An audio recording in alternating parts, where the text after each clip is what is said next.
पर सर मैं आपको जैसे आपने कहा भी है और लिखा भी है कि जब आप कैम्ब्रिज गए तो आपका जो पहला लेक्चर था वो अमर्त्य सेन का था, और वहां पर अमर्त्य सेन ने आपको कहा कि राजीव और राहुल दोनों मेरे स्टूडेंट हैं। वहाँ नहीं, वहां नहीं? वहाँ नहीं, बाद में, अच्छा। जबकि सुगातो रॉय टीएमसी के एमपी थे लोकसभा में, हाँ हाँ, सुगातो रॉय। वो मेरे बहुत करीब के दोस्त हैं। हम्म तो उन्होंने मुझे एक छोटे डिनर में बुलाया हम्म और अमर्त्य को भी बुलाया। हम्म और अमर्त्य से मेरी वाकफत हम्म अब 60 साल से चल रही है। हम्म तो बैठे बैठे उन्होंने कहा कि तुम्हें ये पसंद नहीं आएगा, हम्म लेकिन राजीव और राहुल दोनों मेरे विद्यार्थी रहे हैं, हम्म क्योंकि दोनों मेरे ही कॉलेज में थे, ट्रिनिटी कॉलेज। हम्म और मैं आपको बताना चाहता हूँ हम्म कि राजीव से हम्म बहुत ही होशियार है ये राहुल गांधी, अच्छा। उनका कहना था।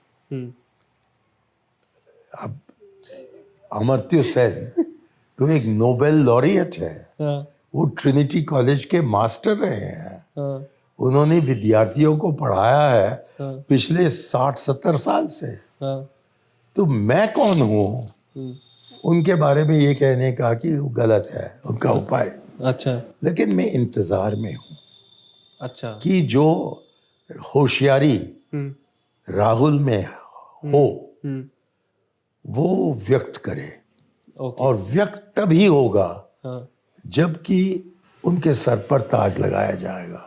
तो वो ताज उसके कौन लगा? पहले दिखाना हो तो मुझे लगता है कि इंडिया अलायंस को हाँ मजबूत करने में हाँ वो लग जाए हाँ तो होशियारी इसी में होगी। हाँ और अमर्त्यों से आने वाले 17 तारीख को हाँ मैं एक छोटे डिनर पार्टी में हाँ। मैं मिलने वाला हूँ, अच्छा अच्छा। और मैं अमर्त्य जी से जरूर ये पूछूंगा हाँ कि आपने 15 साल पहले हाँ मुझे सौगातों के यहाँ बताया था, हाँ। अब आप बताइए कि आपका राय क्या है। ओके। और उसके बाद शायद मैं आपको बताऊंगा। लेकिन फिलहाल मैं एक ही चीज कहकर शायद इस इंटरव्यू को खत्म करें, लेकिन वो आप पर निर्भर नहीं है। नहीं, अभी खत्म नहीं करना, अभी बहुत सारे सवाल है सर। ओके। हाँ तो ये एक कहानी मैं आपको बताना चाहता हूँ कि दून स्कूल का हाँ गोल्डन जुबिली, हाँ। स्वर्ण जयंती 1925 में हुआ, हम्म और राजीव गांधी उसी स्कूल के पढ़े हुए थे और मैं भी उसी स्कूल का पढ़ा हुआ था। हाँ तो हम दोनों को निमंत्रण मिला हाँ वहाँ जाने के लिए, उनको चीफ गेस्ट के लिहाज से और मुझको एक छोटे मोटे गेस्ट के लिहाज से। तो हम हवाई जहाज में जा रहे थे देहरादून, जबकि मैंने एक रिव्यू पढ़ा। मेडी मार्टिन, जो हम दोनों के हेडमास्टर की बीवी थी, अच्छा। उन्होंने अपने पति के बारे में हाँ एक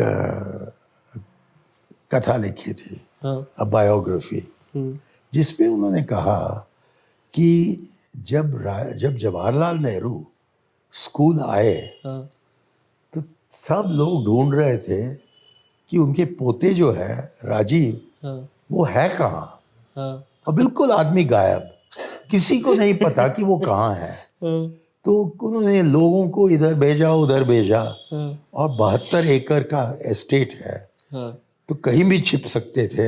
हाँ लेकिन बहुत लोगों को इधर उधर भेजा, जबकि उनके एक दोस्त ने, उसी उम्र के थे, उन्होंने कहा कि जबकि हम हाइड एंड सीक खेलते हैं तो तब एक बहुत पसंदीदा जगह है कि जो बड़े विकर बास्केट्स हमारे बाथरूम में हुआ करते थे, जहां हम अपने गंदे कपड़े फेंकते थे, उसमें जाकर छिपते थे। तो शायद वो वहां छिपा हुआ हो। और वो गए, लॉन्ड्री बास्केट को खोला और वहां छिपे हुए थे राजीव गांधी।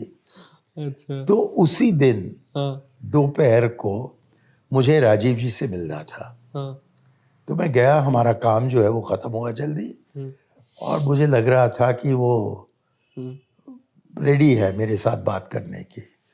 तो मैंने कहा उनसे कि ये कहानी बताई गई है मेडी मार्टिन की किताब में, क्या ये सच है, ऐसा हुआ क्या? और बजाय मेरे सवाल का जवाब देना, उन्होंने अपना जवाब दिया।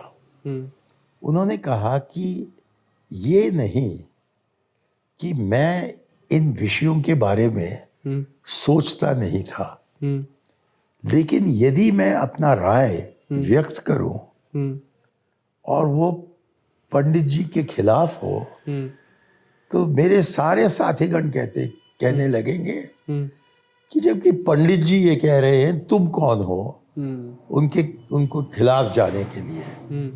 और यदि उन्होंने कहा कि मैं उन्हीं की बात बताऊं, तो वो कहेंगे कि you are a parrot repeating what your grandfather has said. So he said, मैं न तो ये कह सकता था ना वो कह सकता था, तो इसलिए मैंने अपना मुंह बंद रखा। लेकिन सत्य ये है कि मैं हमेशा देश के समस्याओं के बारे में मैं सोचते आया हूँ, लेकिन मैंने सोचा कि मेरा काम नहीं है पंडित जी के जगह देश के नेतृत्व करने का, और मैंने कभी सोचा ही नहीं था कि मैं प्रधानमंत्री बनूंगा।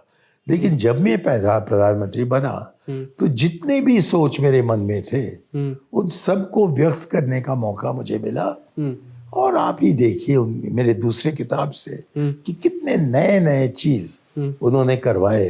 असम, पंजाब का मसला, असम का मसला, मिजोरम का मसला, दार्जिलिंग का मसला, सबका हल निकालना। और जो उन्होंने शाबानो केस को लेकर जो उन्होंने किया था, हालांकि उस समय उनके खिलाफ गया, सुप्रीम कोर्ट ने खुद कहा उनके गुजरने के 10 साल बाद कि जो भी कहा था वहां वो सही है और वही कानून है, Muslim women's protection of rights on divorce act. वही चल रहा है 24 साल से, जिसमें कि मोदी जी की सरकार 11 साल रही है, वही एक्ट चल रहा है।